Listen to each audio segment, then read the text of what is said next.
Vamos abrir as nossas Bíblias na carta de Paulo aos Filipenses, capítulo de número 3, aos Filipenses 3. Vamos ler os versículos 8 e 9. Recentemente eu preguei sobre esse texto, mas com outro recorte. Vamos agora para os versos 8 e 9. Aos Filipenses 3, versículos de números 8 e 9.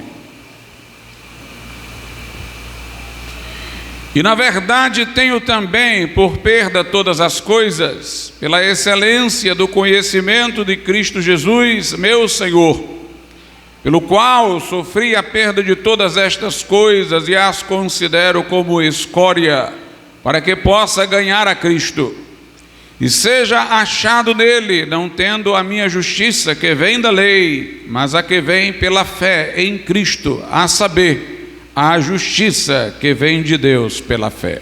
Podeis assentar.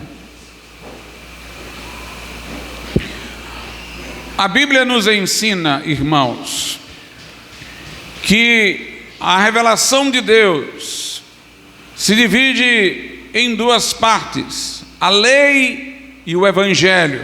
Lá no início do evangelho de João, não no primeiro versículo, mas no primeiro capítulo, é dito que a lei veio por Moisés e a graça e a verdade vieram por Jesus Cristo. Moisés é a importante figura do Velho Testamento. Embora a promessa da aliança tenha sido feita a Abraão, foi a época de Moisés que o povo se constituiu propriamente como uma nação e recebeu de Deus os mandamentos. E os profetas que a Moisés se seguiram eram profetas que denunciavam o pecado do povo, à luz do que o povo sabia pela lei de Moisés, e prenunciavam a promessa que Deus fizera a Abraão de enviar um Salvador. Portanto, Moisés é uma figura-chave, a lei é uma figura-chave. Moisés escreveu 5 livros, os 5 primeiros livros da Bíblia, e acreditam que ele escreveu também o livro de Jó. A lei de Moisés continha leis civis, que eram obviamente estabelecedoras de penas, que eram circunstanciais.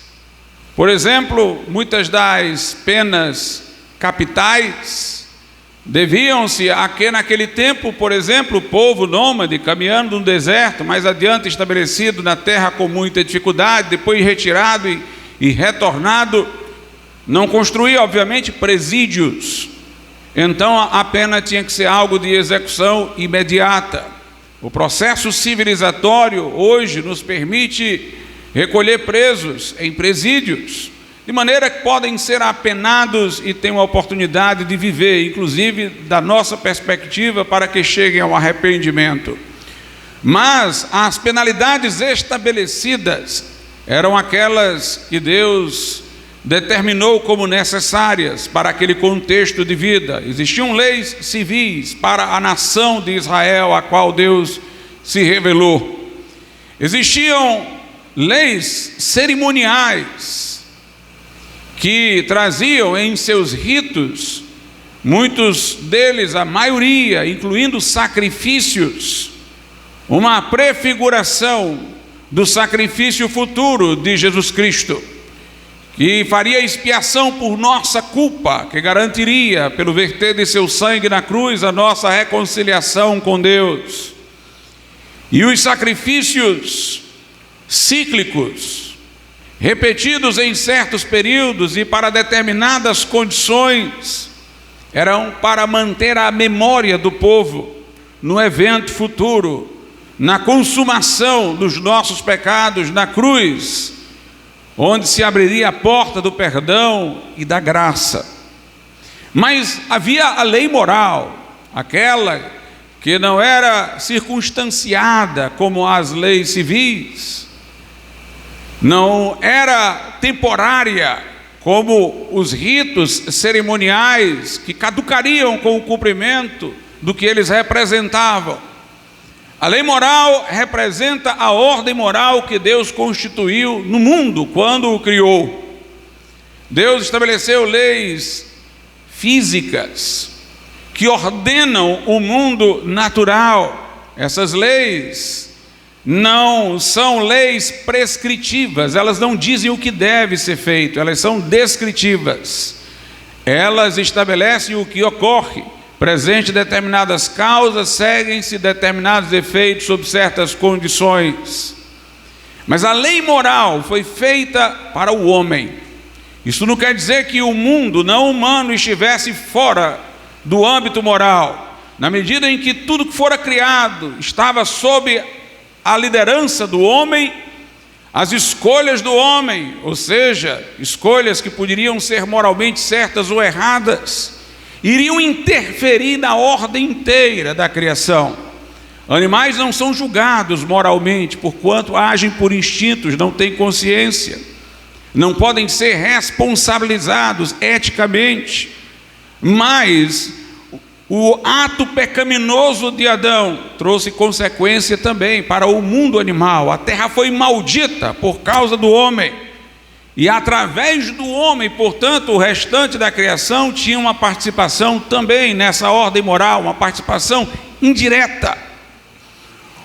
O homem, portanto, quando pecou, ele violou uma lei cósmica, não apenas uma lei da sua natureza, com que foi criado, mas uma lei que foi estabelecida para ordenar o cosmos. Por isso que quando ele pecou, isso teve consequências não só para ele, mas para toda a criação. O pecado é de uma gravidade infinita.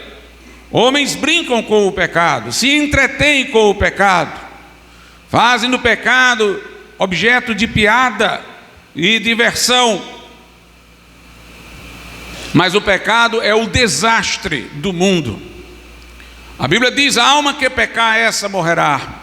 O pecado introduziu a morte no mundo, fez o homem que foi criado para viver para sempre com Deus, ficar separado de Deus e ficar mortal. O pecado trouxe as enfermidades, as dores.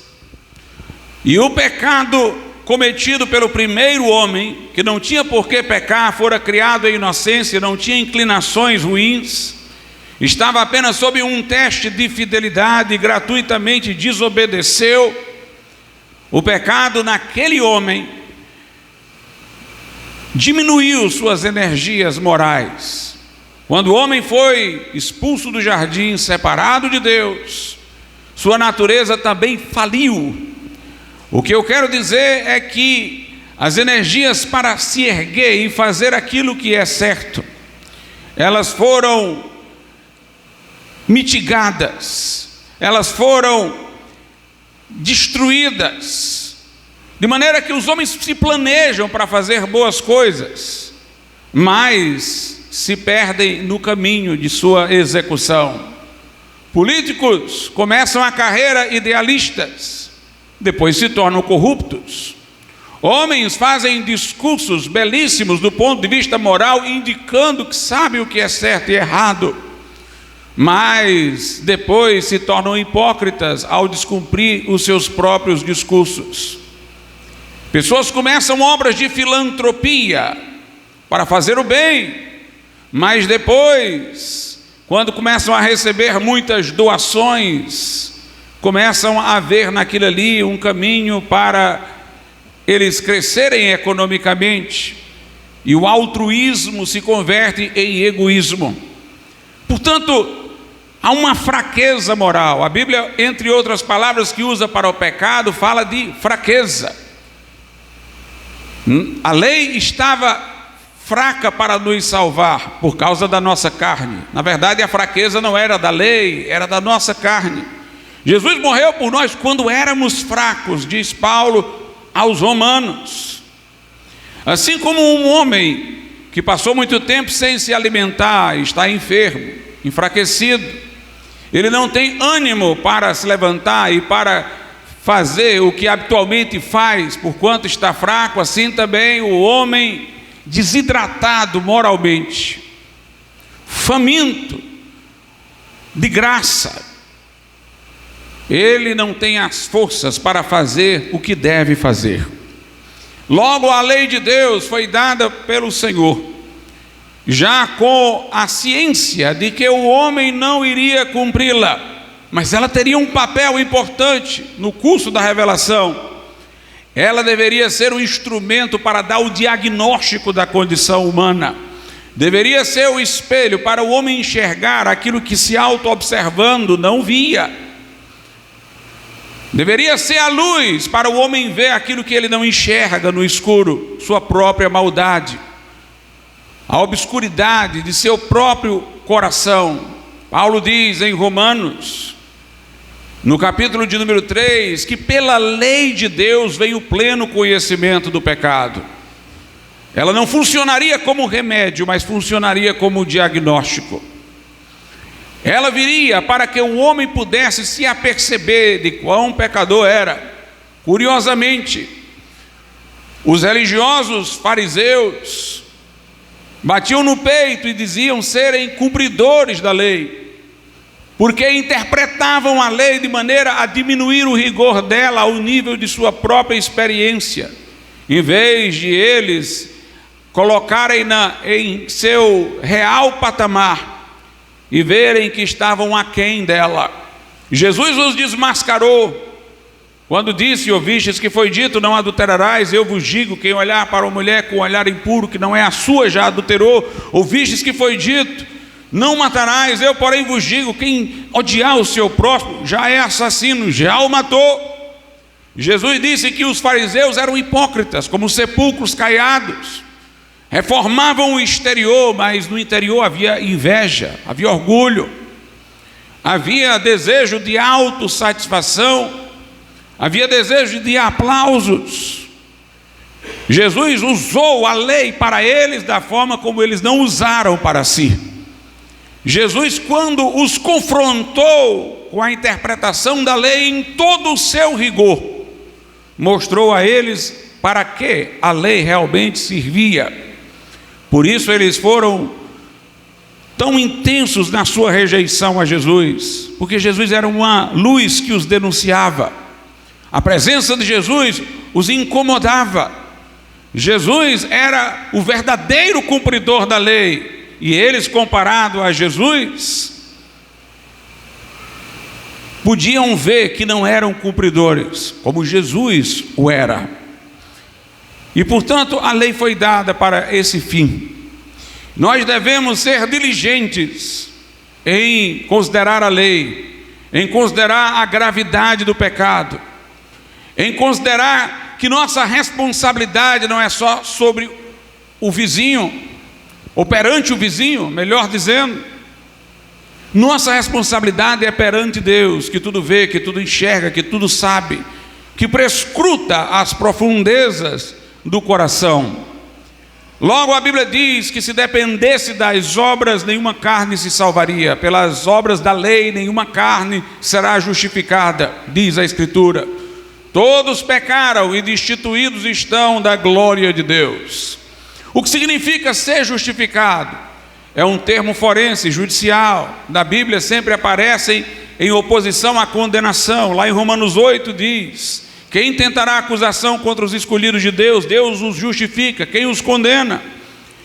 Portanto, justificar alguém está em oposição a condenar alguém. É um ato de juiz. Justificar é absolver, é inocentar de acusações. E condenar é dizer que as acusações são válidas. A justificação tem a ver com a remoção do obstáculo que nos impede de chegar a Deus, o pecado e a culpa. Por isso que em Romanos 5:1 diz: justificados, pois, pela fé, temos paz com Deus por nosso Senhor Jesus Cristo. Justificação é alguma coisa que apazigua o nosso relacionamento com Deus, indicando que antes disso, o nosso relacionamento com Deus está tenso. Porquanto Ele é juiz, nós somos réus. Somos de fato culpados e transgressores, mas através da fé em Jesus é dito em Romanos 5:1 que somos justificados. O que quer que fosse obstáculo antes, no caso a culpa, é removida, através disso que é chamado de justificação. E mediante a fé, sendo justificados, passamos a ter paz com Deus, reconciliação com Deus. Essa justificação de que fala a Bíblia, esse ato de Deus pelo qual Ele nos declara justos, inocentes, no seu tribunal, em vez de nos declarar condenados. Esse ato é baseado no fato de Jesus Cristo ter morrido por nós lá na cruz do Calvário. Jesus, ao encarnar-se, Ele veio como homem, mas como homem muito mais semelhante a Adão do que a um de nós. Adão, vindo diretamente das mãos de Deus, foi criado em inocência e perfeição. Ao pecar foi que ele corrompeu-se, e a todos nós que dele viemos. Jesus não veio de nascimento natural, de sequência de gerações e concepções provenientes de Adão. Ele veio por uma intervenção vertical. O Espírito Santo desceu sobre Maria e gerou um corpo em seu ventre para Jesus. Ele, portanto, enquanto homem veio, não com a nossa condição caída, mas numa condição como a de Adão quando foi criado. E ele, enquanto homem, foi tentado, mas não pecou. O Pai disse: este é meu Filho amado, em quem eu me comprazo. E Jesus desafiou os homens: quem dentre vós me convence de pecado? Mesmo seus inimigos, Judas disse: pequei contra sangue inocente. Pilatos disse: não vejo neste homem crime algum. E os seus discípulos citaram o texto do Velho Testamento: na sua boca não se achou engano. Jesus era o Cordeiro imaculado e sem mancha. Viveu uma vida reta, mas ele não viveu-a para si, não precisaria nem ter se feito homem. Ele se fez homem por amor de nós. Ele desceu da sua glória, esvaziou-se da sua glória, fez-se ser humano por amor de nós. Aquela vida que ele viveu, não viveu-a para si, viveu-a para nós. Para que aquilo que ele tinha feito, sua vida reta, seus méritos, pudessem ser creditados, contabilizados, imputados a nós, como se nós tivéssemos vivido a sua vida, praticado os seus atos, andado na retidão que ele andou. E na cruz ele fez a permuta, o giro. Ali era o lugar em que ele levaria os nossos pecados para que sua vida vivida reta fosse atribuída a nós. Ali ele levou o que era nosso, para que nós pudéssemos levar o que era dele. Como bem disse John Stott, nós não temos como crentes nenhuma justiça que não a de Cristo. E Jesus não teve nenhum pecado que não o nosso. Ali ele levou os nossos pecados, morreu em nosso lugar, sangrou por nós, recebeu a sentença que era para nós, para que nós fôssemos absolvidos, expiou a nossa culpa com o seu sangue e fez um sacrifício perfeito e completo, quando disse: Pai, está consumado, em tuas mãos entrego o meu espírito. Mas era necessário que ele ressuscitasse. Existe uma lógica nisso. Veja só, ele viveu uma vida reta, disse eu, para que esta vida reta pudesse ser contada para nós, como se a tivéssemos vivido. Mas quando ele tomou os nossos pecados sobre si, ele levou os nossos pecados sobre essa vida reta que ele estava vivendo. Naquele momento ele tinha que morrer, deixar os nossos pecados na cruz e ressuscitar com aquilo que ele era em sua vida de obediência. Ele levou os nossos pecados, na linguagem da Bíblia, em seu corpo ao madeiro. Os nossos pecados como que foram imputados ao seu corpo, foram destruídos na sua carne. Ele destruiu o pecado no véu da sua carne, diz o autor da carta aos Hebreus. No seu espírito ele mantinha a sua integridade.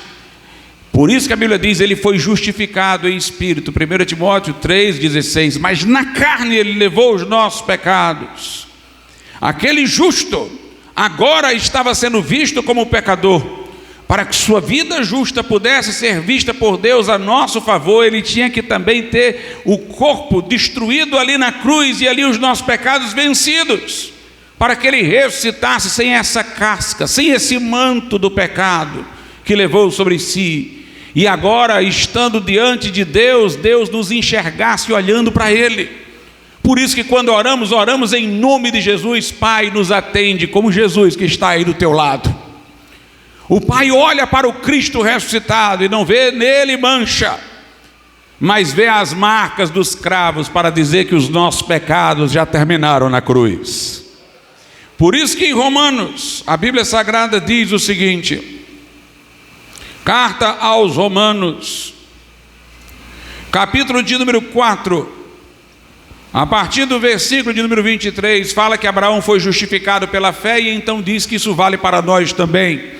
Ora, não só por causa dele, de Abraão, está escrito que ele foi justificado pela fé, que ele fosse tomado em conta, mas também por nós, a quem será tomado em conta. Os méritos de Jesus serão tomados em conta para nós, os que cremos naquele que dentre os mortos ressuscitou a Jesus Cristo, nosso Senhor, o qual por nossos pecados foi entregue, note, e ressuscitou para a nossa justificação. Ele ressuscitou para comparecer diante de Deus como nosso representante.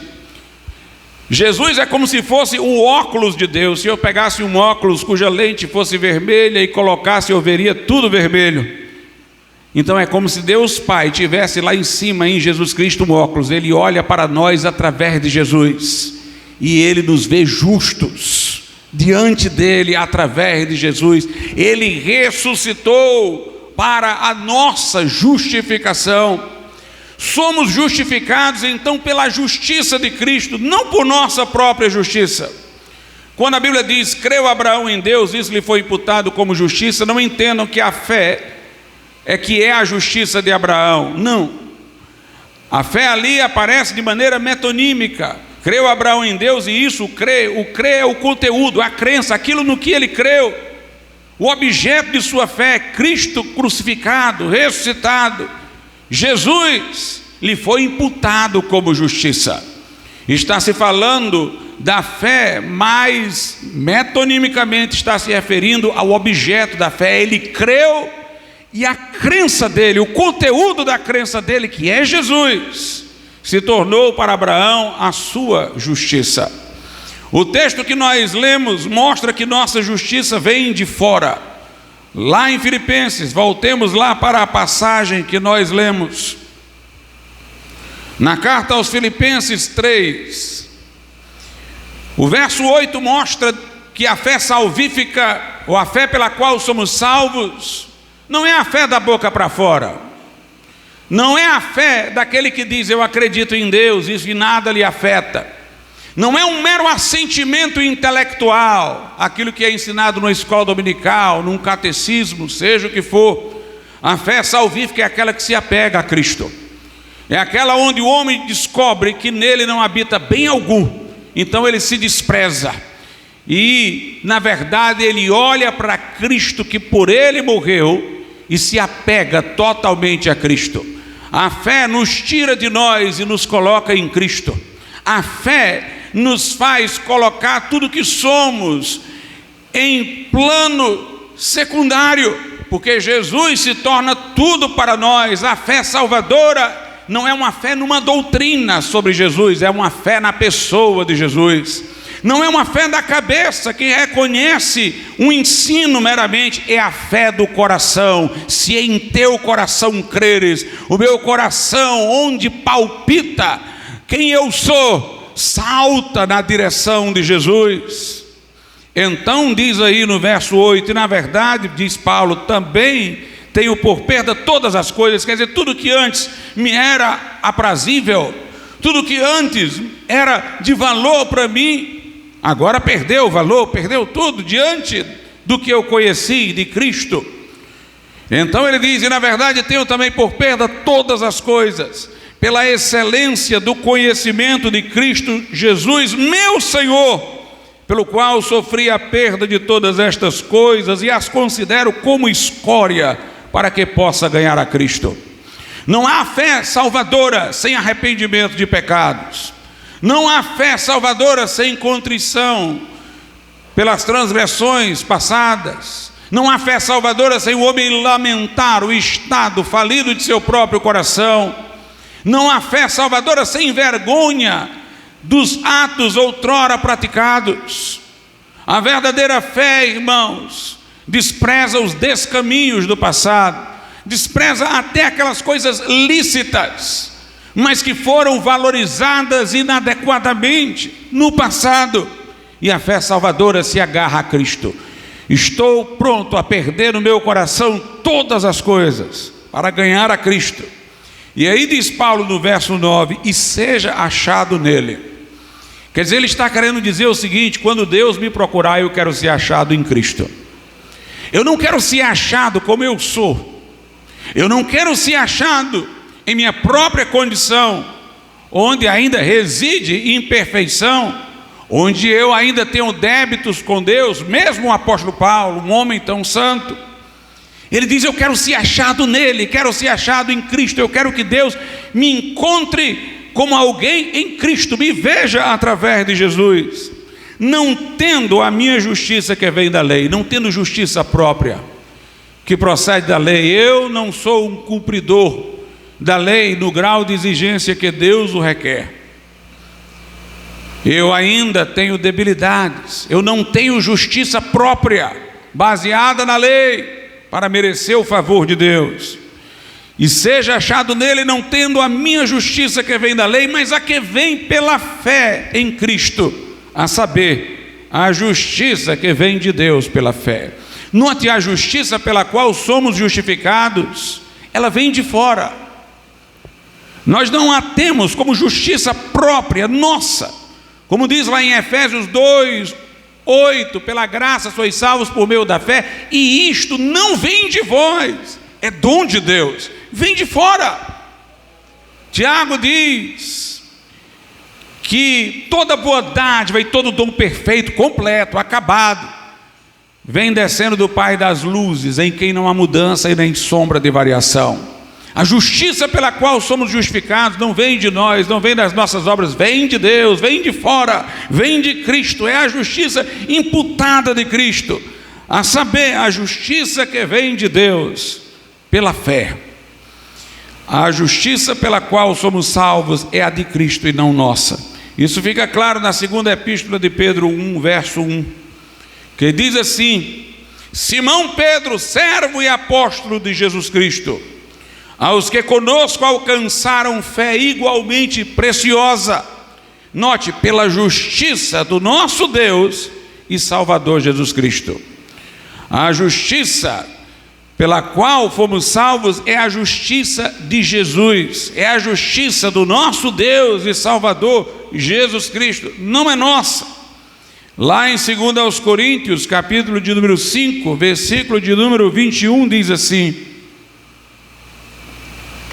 aquele que não conheceu o pecado, no caso Jesus, Deus o fez pecado por nós lá na cruz. Ele foi aquele que levou os nossos pecados, para que nele fôssemos feitos justiça de Deus.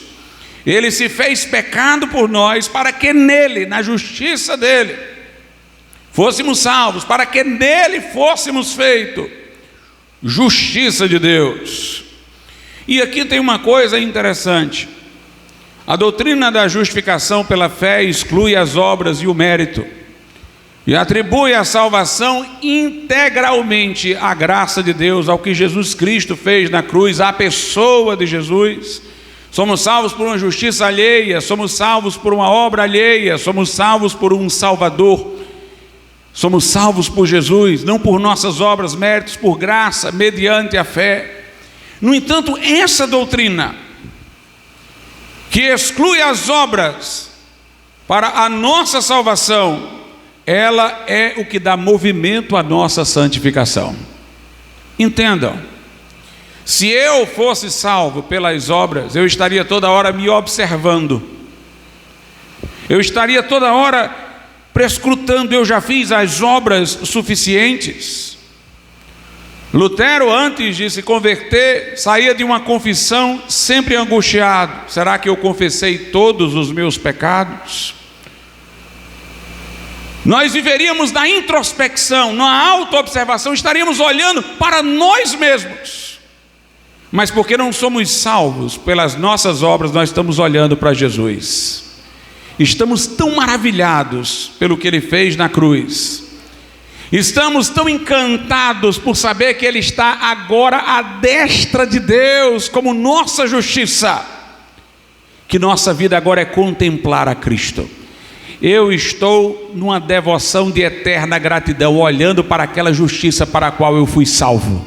Eu fiquei cativo, eu fiquei escravo, eu fiquei prisioneiro de olhar para aquela justiça que me salvou, para olhar para a vida de Jesus Cristo, para a glória de Jesus. Pois bem, enquanto eu estou olhando para Ele, não para mim mesmo, eu vou sendo pelo Espírito Santo transformado naquilo que Ele é. Segundo aos Coríntios 3:18, vou usar a tradução atualizada, foi a de Calvino, da versão de Genebra, é melhor nesse aspecto, mas a outra serve também. Contemplando a glória do Senhor, somos transformados de glória em glória na mesma imagem, como que pelo Espírito do Senhor. Então, enquanto eu estou contemplando, não a minha obra que está imperfeita, eu estou contemplando a glória do Salvador. Ele ressuscitou, está à destra do Pai para ser a minha justificação. Eu estou olhando para Ele, eu estou pensando nas coisas de cima, onde Cristo está. Eu não estou contabilizando o que eu já fiz, eu estou maravilhado olhando para Ele. Como Paulo diz, eu perdi interesse por tudo mais, eu quero só ganhar Cristo, eu quero só olhar para Ele. Enquanto eu estou olhando para Ele, eu estou sendo, sem que eu mesmo perceba, transformado de glória em glória na sua imagem. Então eu quero dizer uma coisa: pregar a doutrina da justificação ajuda a santificação. Se você não está crente progredindo em santificação, é porque está meditando pouco na sua justificação. O caminho para você viver uma vida santa não é meramente eu chegar aqui e lhe instigar a viver uma vida santa, é dizer: olhe para Jesus, olhe para o que Ele fez por você, olhe para a justiça dEle, olhe para Ele, a destra de Deus, olhe para a glória dEle, foque nele, olhe para quem Ele se tornou para você diante de Deus. E você vai viver uma vida mais santa. A igreja romana dizia: esse ensino protestante da justificação pela fé vai fazer as pessoas ficarem relapsa e deixarem de buscar a santificação. Pelo contrário, ensine justificação, fale de justificação pela fé, e você vai ter um povo santo, um povo que não olha para si, olha para Jesus. É olhando para Ele que o Espírito Santo nos santifica, nos transforma. Wesley viveu uma vida antes da conversão de introspecção. Ficava toda hora olhando para si, para ver os seus méritos, para ver o seu grau de santificação. Só tinha angústia, só tinha pesar, só tinha tristeza. Não encontrava segurança para a sua salvação. Mas no dia que ele se converteu, ele disse: eu confiei em Cristo, e somente em Cristo para a minha salvação. Parou de olhar para si, olhou para o Salvador, ficou maravilhado com o Salvador e passou a viver uma vida santa. Ele não tornou-se um relapso, ele tornou-se um homem santo. Charles Spurgeon se converteu num culto em que o pastor faltou no dia, e um homem simples, para não ficar sem pregador, levantou-se para pregar numa igreja metodista. E estava ali Spurgeon, e o homem pregou sobre o texto: olhai para mim, sereis salvos, diz o Senhor. E Spurgeon ficou atento, sentindo os seus pecados, angustiados, e aquele homem disse: olhe para Jesus. E olhou para ele diretamente e disse: olhe para Jesus, olhe para Jesus. E Spurgeon disse: eu olhei, fui salvo e não parei de olhar até hoje. E olhando para Jesus, nós terminamos ficando semelhantes às pessoas que admiramos. É interessante que quando você tem um padrão legalisticamente colocado e vai se esforçar para cumpri-lo, aquilo parece um fardo. Mas quando você está seguindo alguém que admira, a admiração vai fazendo você se moldar à semelhança dele na espontaneidade. Então nós somos convidados a ficar deslumbrados com a glória de Cristo. Paulo aqui era um homem deslumbrado quando ele diz: eu era hebreu de hebreus, da tribo de Benjamim, mas nada disso é nada, eu quero saber mais disso não, isso agora é como escória, eu quero é Cristo. Ele estava deslumbrado com Cristo, isso era o motor da sua santificação. Nós temos um exemplo interessante no Velho Testamento. Jacó combinou com Labão que as ovelhas listradas e morenas ficariam com ele, as outras ficariam com Labão. E para ele ficar com mais ovelhas, veja o que ele fez, veja a estratégia que ele usou. Gênesis 30, a partir do versículo de número 37. Então tomou Jacó varas verdes de álamo e de aveleira e de castanheiro, e descascou nelas riscas brancas, descobrindo a brancura que nas varas havia, e pôs estas varas que tinha descascado em frente aos rebanhos, nos canos e nos bebedouros de água, aonde os rebanhos vinham beber, para que concebessem quando vinham beber. E concebiam os rebanhos diante das varas, e as ovelhas davam crias listradas, salpicadas e malhadas. Então separou Jacó os cordeiros, e os pôs às faces do rebanho para os listrados e todo moreno entre o rebanho de Labão.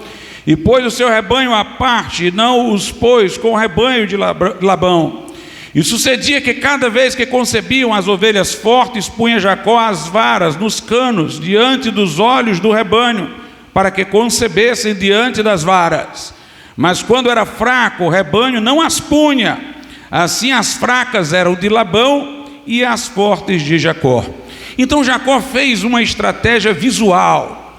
Ele descascava essas varas, colocava de frente para as ovelhas, para que as ovelhas que elas concebessem fossem semelhantes às varas, algum tipo de impressão que fazia com que elas concebessem de maneira semelhante às varas. Isso merece uma pesquisa mais profunda, mas antes de entender por quê, eu já sei que é verdade, porque a Bíblia o diz. E da mesma forma, irmãos, se nós estivermos olhando para Jesus, nós vamos gerar santidade. Nós vamos conceber santidade de vida. Enquanto contemplamos a glória do Senhor, somos transformados de glória em glória na mesma imagem. Lá em Hebreus, a Bíblia Sagrada diz o seguinte: Hebreus capítulo de número 1, versículo 3. Fala de Jesus e diz: o qual, sendo o resplendor da sua glória e a expressa imagem da sua pessoa, e sustentando todas as coisas pela palavra do seu poder, havendo feito por si mesmo a purificação dos nossos pecados, assentou-se à destra da majestade nas alturas. Quando a Bíblia diz que Jesus efetuou a purificação dos pecados e assentou-se à destra de Deus, a Bíblia quer dizer que o sacrifício dele foi completo e perfeito. O sacerdote, quando terminava o sacrifício, sentava-se, e Jesus sentou-se à destra de Deus. Jesus não está morrendo em cada sacrifício da missa, não tem a sua morte renovada, ele terminou, ele está sentado à destra de Deus, e nós o contemplamos lá, na sua glória vitoriosa. Olhe para Jesus, olhe para o Cristo que ressuscitou, que está à destra de Deus, olhe para a sua justiça, se deslumbre com a sua glória, e você vai caminhar em santidade. Em Hebreus, no capítulo 4, versículo de número 16, diz assim: cheguemos, pois, com confiança ao trono da graça, para que possamos alcançar misericórdia e achar graça, a fim de sermos ajudados em tempo oportuno. Corramos, cheguemos confiadamente, com fé, ao trono da graça. Jesus é aquele por intermédio de quem veio a graça. A lei veio por Moisés, a graça e a verdade por Jesus Cristo. Temos recebido da sua plenitude, graça sobre graça. A graça está no trono. Corra para Jesus Cristo, porque a graça está no trono. A graça está no trono, a graça reina sobre os que creem. A graça de Deus é triunfante. Quando procuramos Jesus para a nossa justificação, Não procuramos o Jesus que esteve na cruz morrendo, procuramos o Jesus que agora está à destra de Deus. Nós procuramos a graça triunfante, a graça consolidada, a graça que está no trono de Deus, a graça que reina. Por isso a Bíblia Sagrada diz duas coisas importantes na carta aos Romanos, de maneira bem próxima no texto. Romanos 5:20 diz: veio, porém, a lei para que a ofensa abundasse, mas onde o pecado abundou, superabundou a graça. Ou seja, se nós pecamos muito, ao nos arrependermos, a graça é maior. Ninguém diga: pequei tanto que não há perdão para mim. Onde abundou o pecado, superabundou a graça de Deus. A graça foi mais forte, porque a graça reina, está no trono. Mas isso significa que porque a graça superabundou para me perdoar de muitos pecados, eu vou permanecer no pecado? Veja aí Romanos 6. Que diremos, pois? Permaneceremos no pecado para que a graça abunde? De modo nenhum. Nós que estamos mortos para o pecado, como viveremos ainda nele? Ou seja, a vida que a graça cobriu com perdão é a vida que eu agora abomino, é a vida de pecado, é a vida que eu deixei para trás. Eu estou morto para essa vida. A minha vida agora é para o Cristo ressurreto. Considerai-vos mortos ao pecado e vivos para Deus. Eu agora que criei, a graça superabundou para perdoar múltiplos pecados. Eu agora estou deslumbrado com a graça. A vida que eu vivia está morta. Eu agora vivo para contemplar essa graça. Eu não vou permanecer no pecado. Não vou permanecer no pecado. Aqui está o paradoxo de Deus. É perdoando que Ele liberta. É perdoando que Ele nos faz mais santos. Quando Jesus esteve na casa de um fariseu, entrou uma mulher que caiu aos seus pés, lavou os seus pés com lágrimas e enxugou com os cabelos. Aquele homem pensou consigo: se este aí fosse santo, saberia quem é essa mulher? É uma mulher que é de vida devassa. Mas Jesus disse: ela está assim tão devota, porque eu disse a ela: perdoado te são os teus pecados. E a quem muito é perdoado, muito ama. O perdão de Deus gera devoção por Ele, amor por Ele, não leviandade para viver no pecado. O perdão de Deus nos faz cair aos pés de Jesus para admirar a sua glória. Nos faz encher de lágrimas de gratidão para lavar os seus pés, enxugá-los com os cabelos. A verdadeira graça nos aprisiona em devoção para todo sempre a Jesus Cristo. Nos faz perseverar, obedecer, continuar. Quando você estiver frio, medite no que Jesus Cristo fez, crente. Se você não se alegrar pela cruz, duvide que você é crente. Se a cruz não lhe contagiar, se o amor de Deus, se olhar para o Cristo que está à destra de Deus a seu favor, não lhe contagiar o coração, faça uma revisão se você realmente entendeu tudo. Porque olhando para Ele, que nós não deixamos Ele nunca. Vamos ficar de pé.